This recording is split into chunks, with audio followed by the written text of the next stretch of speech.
and we will get rolling. So welcome to everyone to this webinar about civic engagement as workforce development. We're really excited that you all could join us today. We have some awesome content relating to civic engagement and workforce development, and some really interesting and innovative ways that campuses have been thinking about this topic and actually implementing programs to make it come to life as well. What we're going to do to get started is just go through an overview, a little bit of technical assistance up front so that you know where to go on Zoom, how to work this platform, how to interact, so that, as you may have noticed, you are in a listen-only mode as a participant, and that really is just to keep the clutter out so that we can all appreciate what our presenters have to offer and move through it smoothly. However, we want to hear from you as participants, both your comments about the content that's being presented and questions that you have. We'll have a good chunk of time at the end for you all to be able to ask questions or share program models of your own, perhaps, with this group of participants.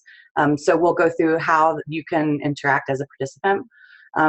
I'll turn the mic, so to speak, over to Elena Queta at California Campus Compact, and she'll give an introduction of who we are, how this came together, this webinar series, and then we'll move through the content, which I'm really excited about, ending with some questions and answers. So again, please, once we go through the technology that we're using for the webinar, put your comments and your questions together and submit them to us so that we can hear your voice without you actually being able to speak. So Zoom is a relatively straightforward platform to use for webinars, and really the primary way in which, as audience members, that you'll be able to communicate is through the Q&A button. So there should be what looks like folders with a Q on it, and it says Q&A. If you click on that button, you can submit any comments, questions that you may have, and they'll come through to the facilitators so that we can catalog them and make sure that, especially if you've got some specific areas of interest or things that you would like to have addressed, we can make sure that this is as meaningful and relevant to your needs as participants as we can. So please use that Q&A button widely. There are also ways for you to check the volume. You can go through and make sure that you can hear everything very clearly, and it's got the little microphone for that purpose. Otherwise, again, if you have any sort of technical assistance questions that you're just unable to answer by using Zoom, feel free to send me an email, which is stephanie@ccmountainwest.org, and I'm the one that sent you the email earlier. So we'll remind you again about the Q&A button, but feel free to go ahead and give it a try. As we move forward, also know that the entire slide presentation is going to be sent to you post-webinar, along with a link to the entire webinar that will be uploaded onto the Campus Compact of the Mountain West YouTube channel.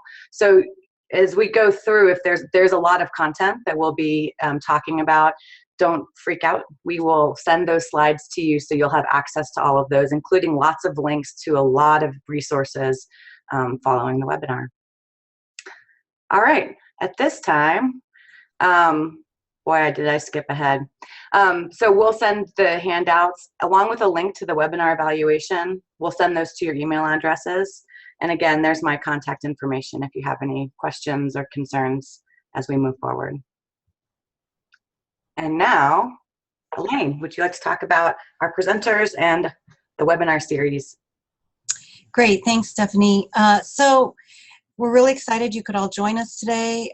This is one in a series of webinars that we're putting on. We have approximately one a month for the next 6, 7, 8 months of the academic year. And how this came about, actually, we were fortunate. California Campus Compact, in partnership with Campus Compact of the Mountain West, last year put on a series of webinars and decided that we enjoyed working together so much that we decided that we would like to partner up again this year and offer, again, another wide range of webinar topics for our memberships throughout the year, and we ended up opening it up as well nationally. So we're really pleased to be working with Stephanie and her crew out in Colorado and serving the Mountain West, and hopefully you'll all be able to join us on a number of future webinars as well. We wanted to put together this webinar in particular on linking service learning and civic engagement with workforce development. It's a priority on a lot of our college campuses. So we found a couple people that are doing some really great work on some of our campuses. So I'm happy to have Mary DeLiva, who is the director of the Center for Community Engagement at California State University East Bay, with us today, and she'll be presenting first. And then we have Liz Cox, who is the director of the RISE program at Red Rocks Community College in Colorado. So thank you both for agreeing to be on our webinar, and we'll go ahead and get started with Mary. Hi, welcome everybody. Thank you for joining us. Before I kind of launch into the presentation, I just wanted to contextualize why I began to really think about workforce development here at Cal State East Bay. Essentially, 45% of our student body is designated as low income. And so to present these opportunities to students either outside the classroom or inside the classroom really elicits a response from the student of, yes, I think that this is great, but. And so the but for our students, obviously, they're working. Many of them have families. Many of them are first in their family to attend college. So for them, the college experience is not just a fiscal challenge, but it is about getting a job for these students. It's about economic betterment for themselves and their families. So to talk to them only about social justice, or to talk to them only about community development really isolates them from how they might become engaged and invested in this work. So I really began to think about, how do I frame this experience for our students that makes sense for them and that gives them a reason to participate. So the next slide. Thank you, Stephanie. Why focus on social responsibility? Why not get trained for a job? So thinking about this from the student perspective, and then also thinking about this from a faculty or an administrative perspective, it's really about what the workforce is asking for these days. We have the 2009 employer survey from the AAC&U, and I encourage you to follow that link at some point. It's a really interesting document because there are a number of quotes from these employers about what they're looking for. They're really looking for capacities in our students. These are ones that we talk about very often when we talk about the learning aptitudes for our students: written and oral communication, critical thinking, ethical decision-making, complex problem-solving, teamwork, innovation, and creativity. So these are all skills that we want to develop for our students, but they are also skills that employers are looking for. The economy today, the workforce is changing at a rate greater than it ever has before. Our students, most of them are, training for jobs, so to speak, that don't exist today. That by the time they are adult working professionals, they will have to be making adjustments and changes in their fields. And so what employers are looking for are individuals who can grow and change and adapt within their disciplines and their fields as well. Next slide, please. Students need to be what we call 360-degree professionals. They're looking for students who could use a broad skill set, who can coordinate with other departments, and not just with other departments, but what we know just in our own daily lives is the complexity of our communication. We have multiple forms of communication these days. We have multiple ways to share information these days. So yes, our students do need technical skills, but our students also need the maturity and the perspective that helps them to navigate all of these skills in a way that employers want to see.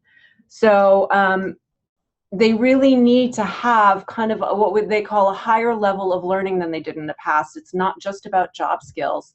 It's not just about, do I have the technical training for the job, but it's, can I navigate the workplace?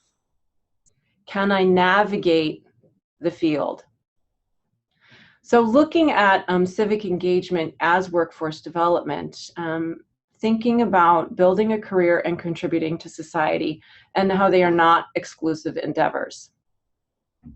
So when talking to students and when talking to faculty, it's really about helping them to see the intersection of professional and social responsibility. And I always talk about student empowerment, because ultimately what we hope is that our students become the authors of their own lives. And self-determination is a capacity that students build through experiencing service. Participating in service learning also helps students understand the complexities of the community, and then they can learn to apply that understanding to discipline and professionally related situations. Certainly collaborating within a diverse environment with a group different from themselves builds the capacity for working within a global economy. Many of our employers are really looking for students who know how to comport themselves in a professional and mature manner. And being out in the community, these service learning experiences jumpstart that capacity for our students. It's about problem solving. It's about looking at applications and processes and understanding not just what the community is all about, but really what it takes to solve a problem and look at something from the inside out. That's what our students are experiencing, and that's part of workforce development and maturity. Switch slide, please. So many jobs today ask for the relevant experience that correlates directly to service learning experience. So these examples are from actual job postings in a variety of fields. And you'll see that not all of these fields are directly related to the majors that we generally consider service learning belonging in, like a sociology or a human development. So these were from job postings from fields such as engineering, technology, and business management as well. You can look through these and see the language that is familiar to all of us when we look at job postings, but that is also familiar to what we talk about when we talk about the student experience. So looking at motivation, working well under pressure, working independently, establishing cooperative relationships, demonstrated commitment to understanding and sensitivity to a variety of groups. Next slide, please, Stephanie. So students who take part in service learning have this exposure. They practice communication. They work with others. They have to work as part of and collaborate as part of a staff of volunteers that aren't other students, that aren't a part of the university setting. They have to meet goals and standards within the organization and be held accountable. So again, it's trying to frame for the student why they should take part in this type of experience, as opposed to going and just working at a retail place or something like that. So framing for the student that they're going to get the same type of experience, and very often will be given a level of responsibility above and beyond what they might be given at your typical Starbucks or any other retail place that our students would take a job in. Students who really commit to an organization will very often be given an opportunity to work above and beyond what they were originally invited on board for.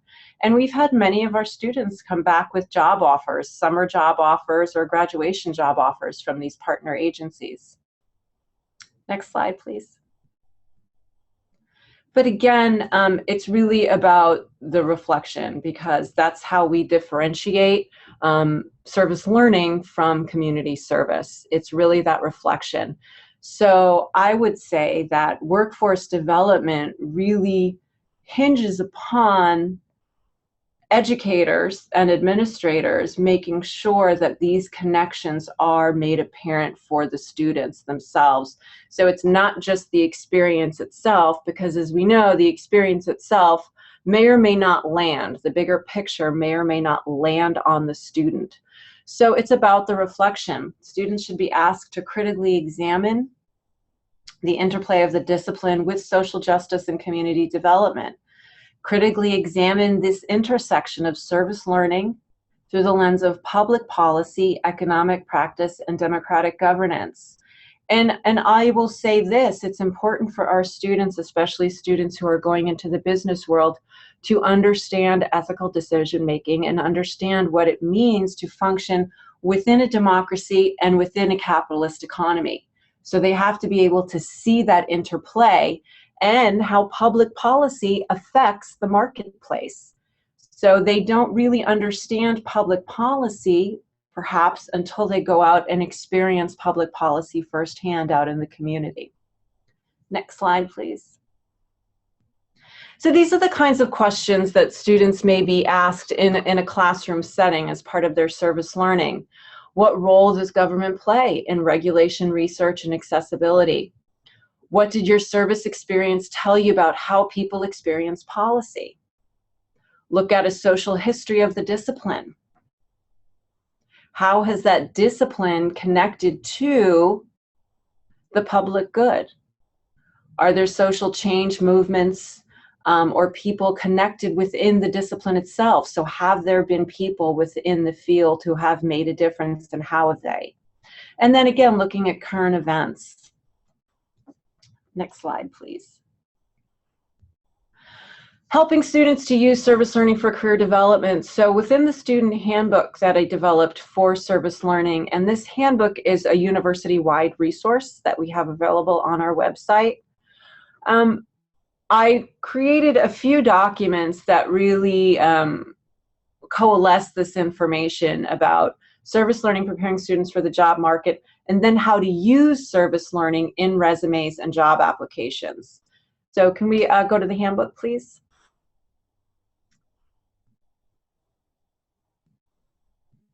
Handbook, please, Stephanie. Thank you. So if we can click through the handbook, we'll see I give students an overview of who we are and what we do. And then clicking through, they hear about our programs, opportunities to get involved. I help them to understand what is community engagement?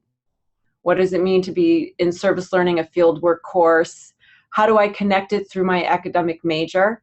So starting with their learning and what their discipline is. And then clicking through,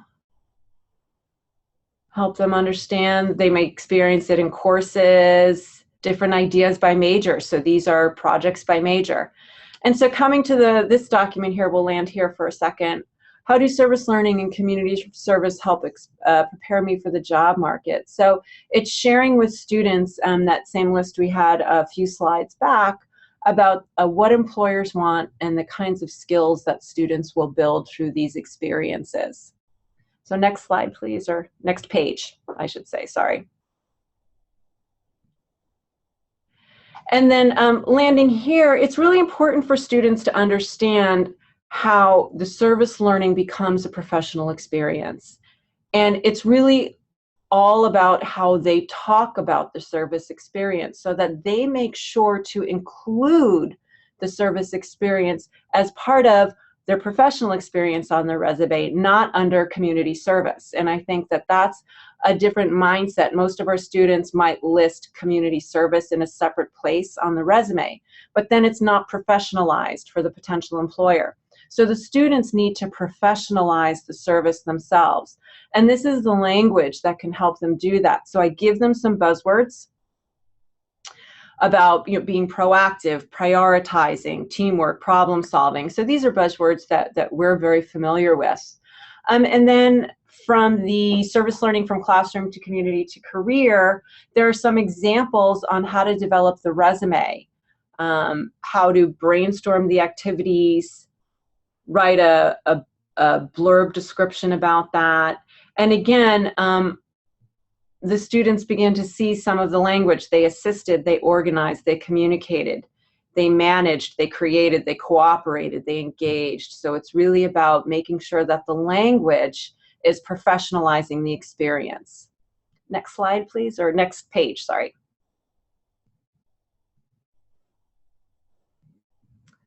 And again, this is what it might look like in the actual resume itself. So a student lists their title as they would a job title. They introduce the organization so that the potential employer knows who the organization was. And then they give the bullet point lists of what they accomplished, worked independently, developed a business idea, motivated students, acted as a tutor, submitted a business plan, communicated with staff. So again, it's really about, as we frame the experience for students, teaching students how to frame the experience for potential employers. And then here's the cover letter. So we know that the cover letter is an essential part of potential employment and how you introduce yourself to potential employers.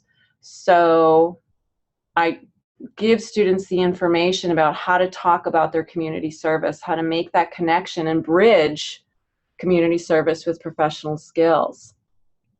And then there's an example of how a student spoke about this in a cover letter. And again, I always tell students it's important to talk about not just what they did, but the impact that they had. So what resulted from their service learning, not just within themselves, but also the impact they had as an organization. Because any potential employer wants to know not just how you have grown and what you did, but also the change that you made and the impact you had. So whatever field that you go into, the expectation is that you're going to produce. And so by engaging in service learning, students can show that they know how to produce. They know how to have an impact. Can we go back to the PowerPoint, please, now? So this is on our website, and you have it here in the slides, so you're welcome to peruse this handbook at another time. I also have information in there for students generally on working out in the community and some guidelines and suggestions. Next slide, please.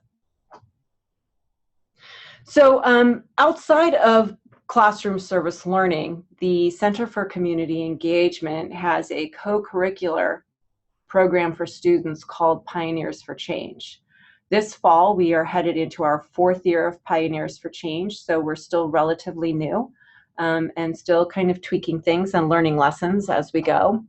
We call Pioneers for Change a Serve, Learn, and Earn program. It's focused around service learning internships and activities, but students are also paid within this program. And again, this is really a direct result of who our students are. Our students are not, by and large, a population of student who is going to be able to do the unpaid internship in order to get pre-professional experience. Our students need to get paid. And so we were able to fortunately find the funding in order to set students up, and we pay them as student assistants, so they get an hourly wage for the activities related to the program. Now, around this program, it's also a peer-to-peer leadership model so that students from year to year are engaged in training that enables them to facilitate trainings in the following years. So they have group trainings, they do group community service events, they do their service learning internships, and then they also work as student leaders at our freshman day of service activities. They're organized by year of participation. You can be a year 1 leader, and that's not necessarily if you're a freshman. It has to do with your year of participation with the program. And then there's opportunities for promotion to assistant lead and student lead. And these leads help us to coordinate the program. Each year of participation, students get an increase in pay, an increase in responsibility and expectation, and we do rehire them every year. So students have to learn, sometimes the hard way, that they really do need to perform and live up to a set of expectations. Next slide, please.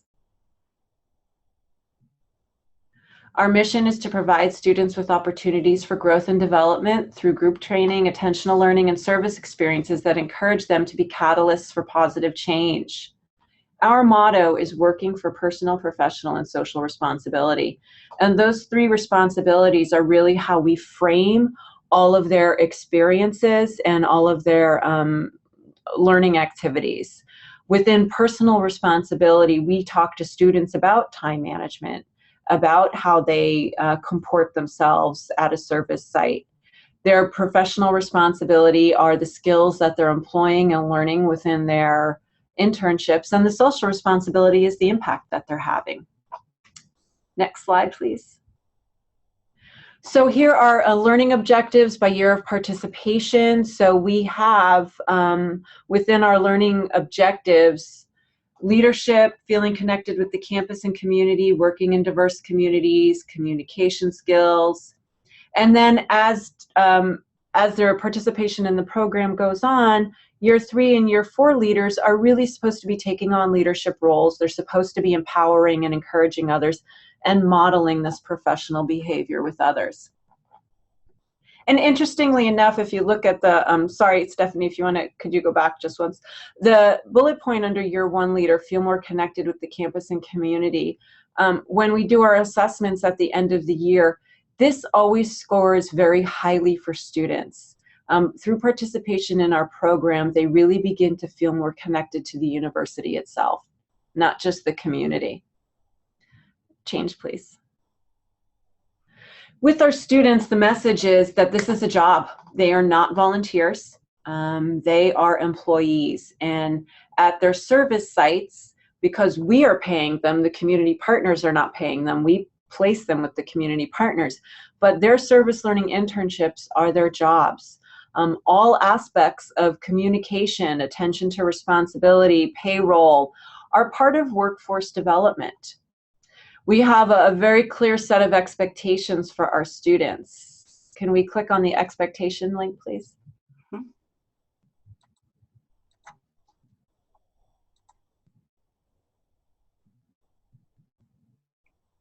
So in their student handbook, in one of the first trainings that we organize, we talk to students about their work habits, about their relationships with people, about even their quality and quantity of work, so that they understand when they are out in the community, whether it's at a Martin Luther King Day of Service, whether it's a freshman day of service project, or whether it's their own internship, that quality, quantity, teamwork, and personal responsibility are an important aspect of what they do and their considerations.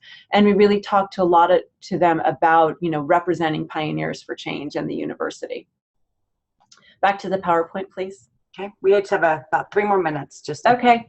So a lot of this is information that if you are interested in learning more about the program and how to set up a program like this, I offer information on our application process. Students have to apply. This isn't, you can see it's an entire job description here that students have. And you can scroll through the slides. These are their job requirements, their application.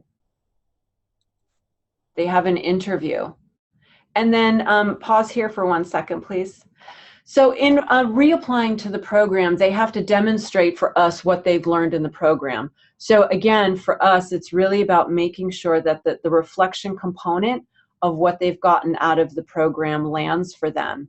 And so that there's not an expectation that they can just come back if they want to, but they really have to demonstrate for us that they feel that they've produced and let us know what they've produced. And again, this is that link to workforce development. It's really about what kind of impact did you have, what did you get out of the program, and what did you produce within the program. And scroll slide. Interview questions. And then, again, our rehire rubric is about our responsibilities, personal, professional, and social. And then I want to be able to touch on, we can just scroll through this. These are just what we do in our trainings. We have them complete a professional profile that asks them to go through a self-assessment about their capacities and what they think that they bring to the table. And we can scroll through the slide.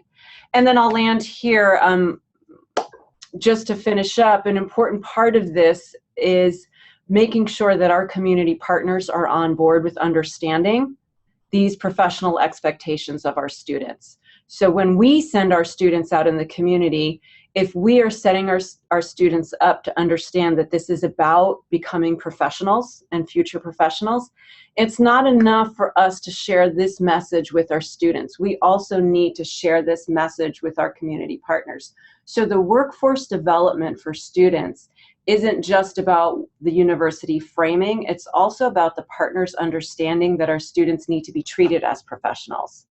So a lot of times when we send students off-site to partners, we need to make sure, you know, the students are not looked at as just kind of student labor, to be honest. We need to have a little bit of quality control so that as civic engagement and community engagement, or as a field, begins to have this dialogue about service learning as workforce development, in order to really validate this dialogue, I think that we need to include community partners in this dialogue, because our community partners need to be on board with this perspective of students as professionals, of civic engagement as workforce professionals, because as workforce development, because if we're sending students out in the community and we're saying that they're experiencing this and that they're gaining this, those partners really need to provide a framework for our students, as the same pre-professional framework.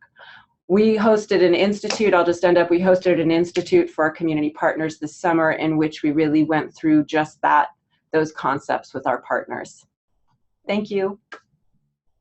Thank you, Mary. And just as a reminder to folks, because I know that there was a whole lot that is real tangible, sort of practical tools and resources that Mary provided from their program that you can borrow from if this is of interest to you as a program model. Again, you'll be receiving all of these slides. They have all of the links included to the many resources that are being provided. And again, at the end, we'll have a whole resources page that will have just a bunch of links so that you can dive a lot deeper into this content area. But fear not, you will receive all of this. So now I would like to turn it over to Liz Cox at Red Rocks Community College. Thanks, Stephanie. And wow, Mary, thank you so much. That was a really great overview of the changing nature of the workforce and how you are trying to address that with a very similar population of students, which we have here in the community college, which are low-income, first-generation students. So it was really interesting to look how you were trying to frame social justice and service learning with that population of students. So I'm coming at this presentation from outside of a community engagement center.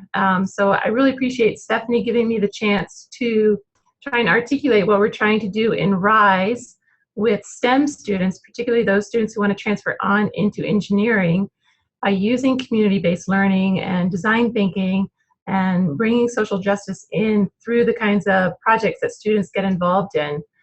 So I direct RISE. RISE is the Red Rocks Innovations for STEM Education at Red Rocks. And it's about mentoring and supporting students in the community college to become problem solvers around issues that come from their communities. So that's why I like to call this responsible innovation. There's a lot of talk about innovation. We all want innovative. We want an innovative workforce. We want innovative problem solvers. But in RISE, we're trying to be very intentional about innovation that contributes to the greater good. And so that's why I like to really frame this around responsible innovation. And that's why providing students an opportunity to engage with community partners and stakeholders in the community is so important to really help students understand this idea of responsible innovation. So my goal here today is to talk about how we do that in our IDEA lab, both curricularly and co-curricularly, and share a bit about design thinking as the methodology to problem solving and how this learning experience builds those workforce skills that Mary highlighted so well. Stephanie, can you take us to the next slide? So everybody talks about STEM, right? STEM's a national priority. from K-12 to post-secondary education to business and industry. Everyone is looking to STEM as a key solution almost to solving persistent workforce development needs. But there's still debate over what STEM means. Is it something more than just the individual science, technology, engineering, and math? Some people want to call it STEAM, throw the arts in. Some people want to call it STREAM, throw the reading in. But it seems to me that we're missing the point about what STEM could be, which is about how those subjects are applied and integrated, and about how those fields are put towards solving real-world problems. And it's that project-based approach that allows students to see the relevancy of their work. So at RISE, we take this applied project-based way as our point of departure, but we try to ask STEM for what purpose? And so allowing these opportunities for students to link STEM with the broader issues of social justice and how STEM can be put to use toward community development really relies on developing this community-based learning approach. So the students in the picture that you see are working with a local nonprofit here in Denver called the Grow House. They're in a food desert area. The community is in an industrial zone. The land is highly polluted, so they cannot grow food in the land, so they actually try and create lots of aquaponic systems inside a greenhouse to become a community garden for the community. So I think I wanted to show the picture because it's a good example of how STEM can be applied to the problems of poor communities and to get students thinking about the broader social justice questions. So, the way that Mary was really highlighting the need to think about what are we asking our students to do in our context in STEM. We're really trying to ask them to define and solve problems contextually. And that's what we try and do in the Idea Lab. And that reflection piece is just so critical for developing those 21st century learning skills. And really that final question for me is the social justice question, that whenever we're trying to define and solve a problem, it's who benefits the most and who benefits the least from your proposed solution. So can you take us to the next slide? So it's a really great opportunity to be able to try and responsible innovation with our predominant community college population. For us, that's low-income first-generation students. And this is a category that crosses over other categories of race and ethnicity, and so sometimes we call this the hidden minority. And so we were able to write a grant to the National Science Foundation to begin to develop social and cultural capital among low-income first-generation students. Among other goals of the project is to really broaden participation in engineering by making engineering relevant to the problems that students care about. And that's a real critical piece of being able to work with students about why engineering is a useful field to study. And so the how there is certainly developing experiential learning in STEM around real-world problems that come from the communities where our students live. And that's maybe the plus side of being a community college, is that our students actually live and come from our local community. So it's something that they know and understand. So kind of like Mary, our program is even newer. We're about a year into our grant and a year into the Idea Lab. So what I'm sharing is very much a work in progress, and I'm going to certainly take this that Mary has shared to help frame this. But so we're learning along the way, but I want to share what we've created so far. Can you go to the next one, Stephanie? So here we are. This is the Idea Lab. Physically, it's a space in our library, lots of whiteboards, 3D printers, a soldering station, electronics that students can learn how to power different prototypes with. So it's intended as a project and collaboration space, and it's the place where students can meet with their community partner and do some problem solving together. So the group in the picture is a group working on a redesign of a personal greenhouse for a community partner called My Terrace Farmer. So My Terrace Farmer's challenge is they want to develop an integrated growing system that's sort of housed as a state-of-the-art greenhouse where you can change and manipulate the sensors anywhere with your smartphone, so it's integrating a lot of technology. And although My Terrace Farmer had a working prototype, they weren't happy with it, so they gave students carte blanche to come up with an alternative design. And so when Mary was talking about, building a career and contributing to society is not exclusive endeavors, I couldn't agree more. We certainly experienced this in the Idea Lab, where students have to step into very unscripted problems and all of their complexities. But in the Idea Lab, we're very intentional about the kinds of projects that we bring into the lab, so that students are challenged to think about the social, economic, environmental, political context of their solutions. In this project that I just mentioned with My Terrace Farmer, they're certainly designing at the nexus of food, water, and energy, so it's rich on many levels and allows us to address really what I want to stress as the core values of the Idea Lab, and this is empathy, collaboration, optimism, and action. These projects are all worked on by teams. This is not an individual workspace. Students are assigned to teams, and all the problems that teamwork is going to bring. So I also want to do a shout out to, for those of you who might be trying to work with your STEM faculty, the Purdue University has a workshop in the summer called, for their EPICS project, which is Engineering Projects and Community Service. And I learned a lot from them about framing engineering and developing community partnerships along the lines of service learning. And so I highly recommend their summer workshop if you or any of your faculty want to really learn more about engaging in this kind of work with your students. Steph, can we go to the next one? Let's see here. I'm not advancing here. Let's try again.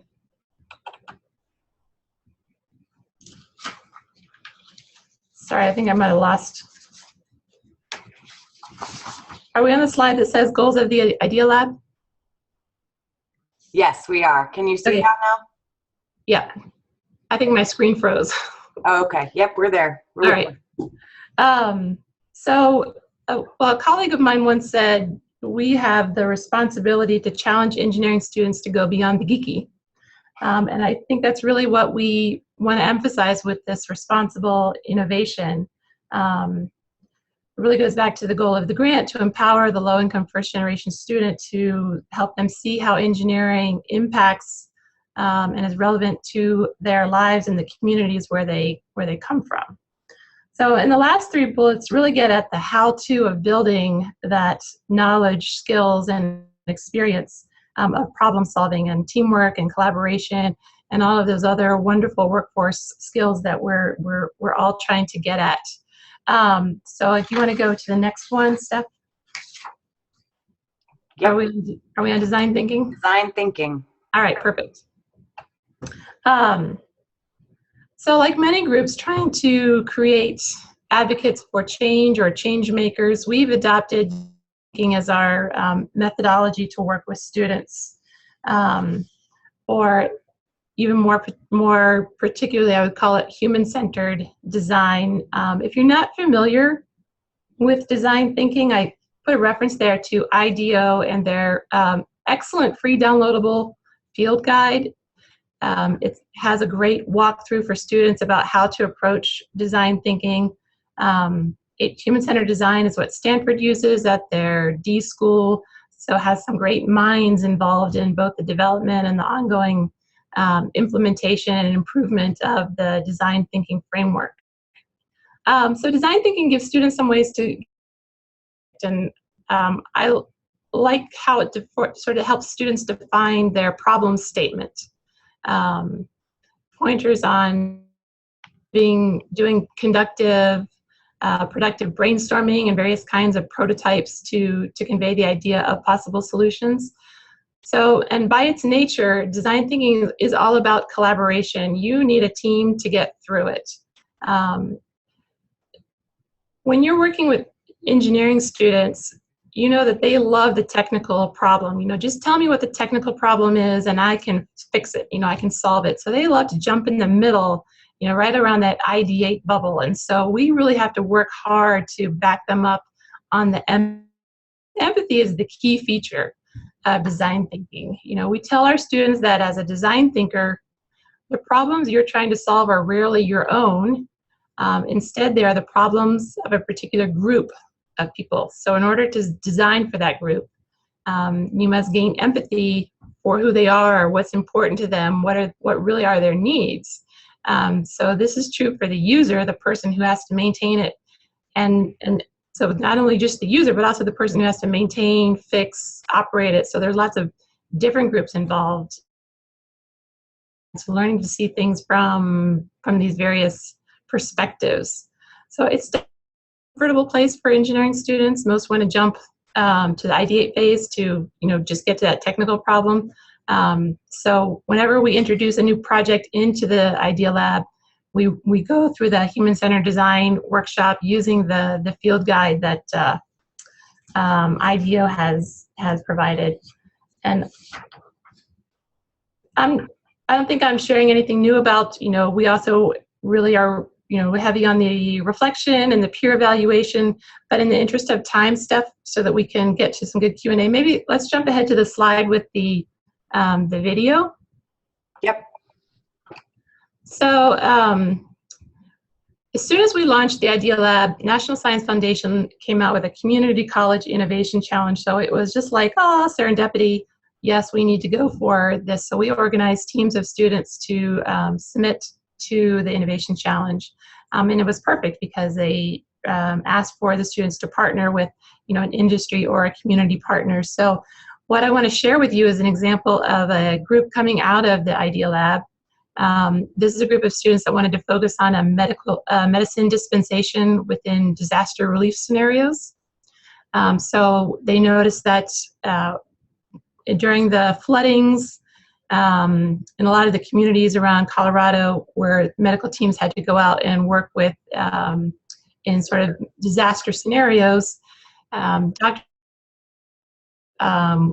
gloves, they're either bloody during, like a critical stage of surgery, or they have to take the gloves off to get the medicine and they lose productive time.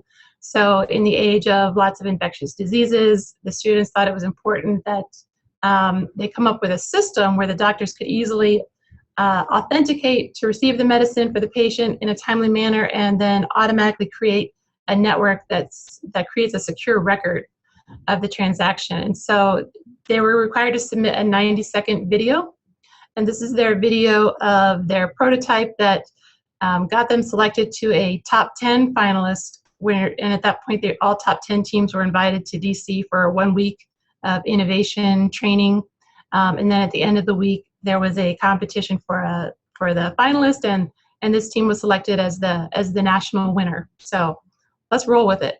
Great. Society normally runs very smoothly, but when an unanticipated disaster strikes, medical teams are immediately dispatched.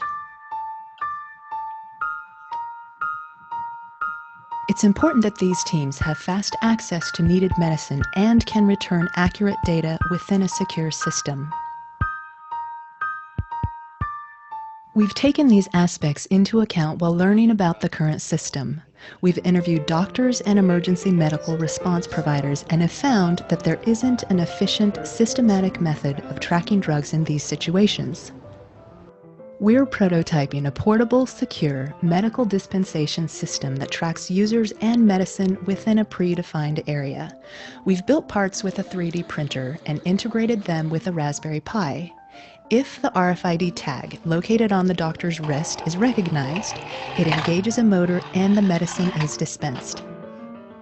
The transaction is simultaneously recorded, then at regular intervals will be backed up through the network. We've learned a lot in this process and want to thank our community sponsor and faculty advisor for guiding us in this process. Thank you.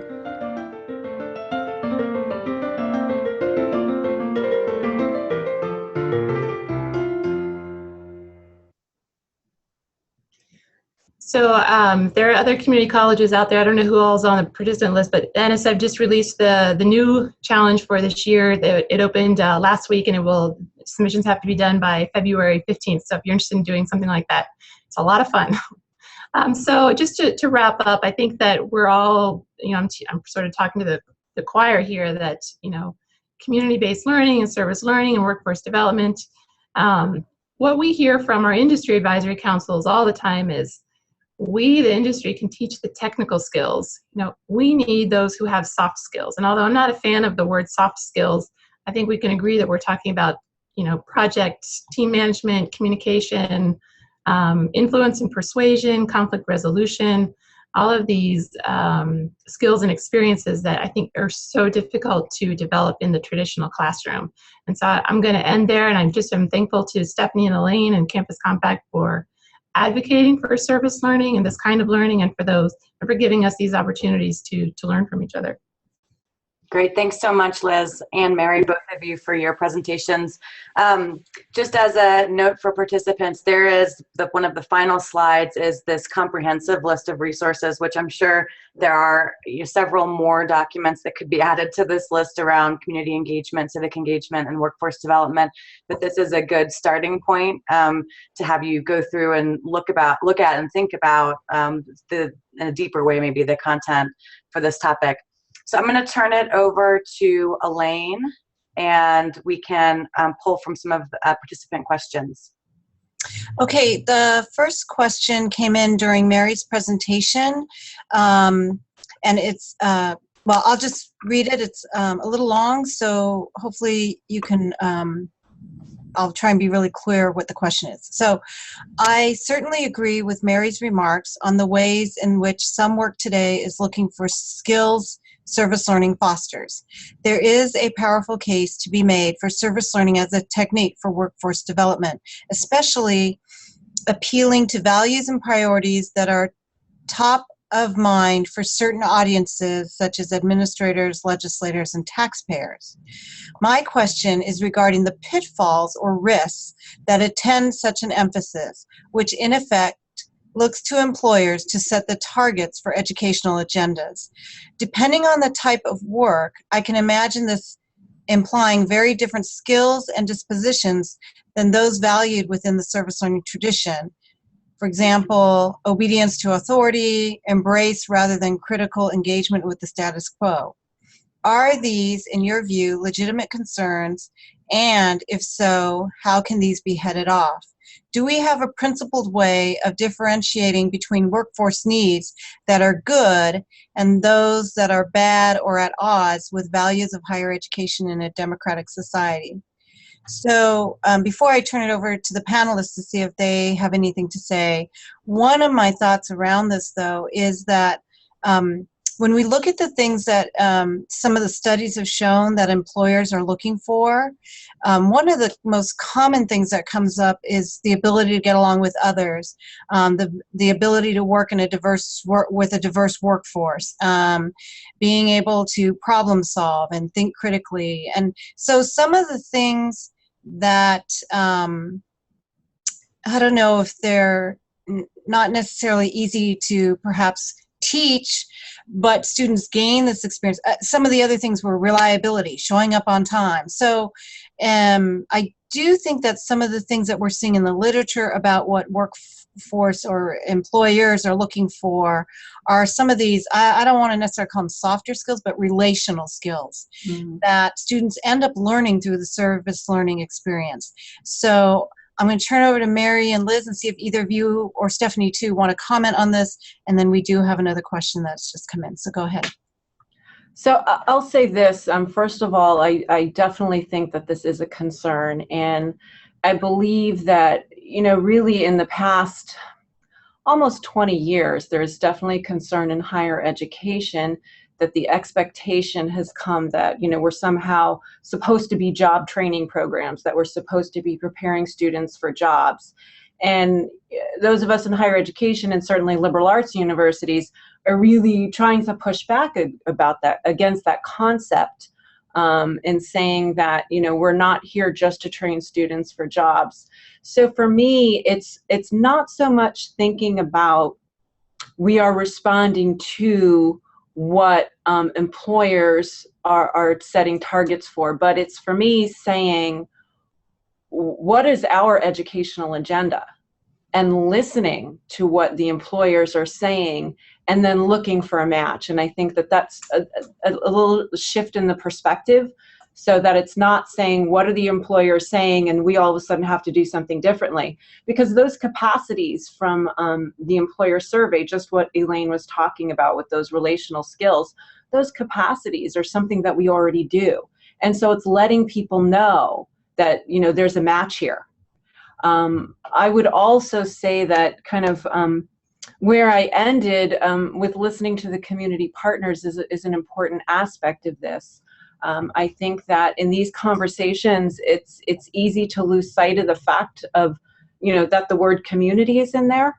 And so that if we remember that this work is not just about our students, and it's not certainly just about the workforce, but that this work is about the community, and that if we really remember to bring that perspective into the conversation, then I think we gain this balance of perspective. I think it's important to listen to everybody. It's important to listen to the professional community. It's important to listen to the community at large, and it's important for us to reflect on what are the goals of higher education, and how important is it for us to change with the times or not. I'll just add one other thought there, is that I often see it as it's a give and take between higher education and industry. If industry is really asking for these creative problem solvers who are going to be not only entrepreneurs but intrapreneurs, you know, is the workforce really ready to receive these students that are, you know, very self-directed and have a lot of personal responsibility and are going to push for things like community development. So I think there's a lot of interesting conversations to have back and forth between is higher ed just responding to the industry workforce, but, you know, is industry also really ready to listen for, you know, the kinds of students that they're asking for us to produce? Are they really creating pathways for those future employees? Thanks. We have probably time for one more question. Can you say more about the ways that community engagement is uniquely beneficial to low-income first-generation students as workforce development? So my thought on this really has to do with students becoming the authors of their lives, and it has to do with empowerment. And I see that community engagement really empowering an individual to understand that they can have an impact, and that they have a skill set, and that they can make a difference. And that make a difference isn't just about make a difference in the community and make the world a better place, but they can make a difference in the fact that they have the power to affect change, and they, again, have the power to produce. So I would say it's really about the student voice and the student empowerment. And I would certainly echo that with our population of students coming from, you know, the neighborhoods that really surround us, being able to take their learning and applying it back to their own situations is a very empowering opportunity for them, and being able to see how their education then impacts and improves their communities is often what we see the motivating element to keep them engaged and retained, and, well, our population to transfer on, which is what we want them to do. Mm-hmm. Okay, Stephanie, are there any other questions? I think we're actually out of time. So if there are other questions, there is contact information that will be included with the slides as a handout sent to all of you who have participated today. So if you have follow-up questions, I didn't actually ask Mary and Liz this before, but I'm going to say it out loud now. Feel free to follow up with them. I'm sure that they would love to hear from you. Or if you have questions more broadly about programs and services from Campus Compact, either in California or for the Mountain West, and for those of you who are participating across the country, there's always a wealth of information to be found through the affiliate that you hopefully are working closely with. Thank you so much, Mary and Liz and Elaine, for your time today and for sharing, you know, the sort of broader conversation around community and civic engagement and workforce development, and then looking for you, Liz, at a way that this is really working in a specific community through a community college to work with students in engineering programs. I think hopefully for you all on the call, it's provided a good foundation for you to move forward. We'll be sending out the email directly following this call that will have a link to an evaluation. Please complete it. I know it's not the most fun thing that you've ever done, but it's very helpful for us to be able to continue to provide meaningful content to folks, along with the slides. And then again, you'll have access to this whole webinar on YouTube. We'll post that within a week. Thank you all. I hope you all have a wonderful rest of your afternoon. Thank you. Take good care. Thank you. Thanks all. Thank you.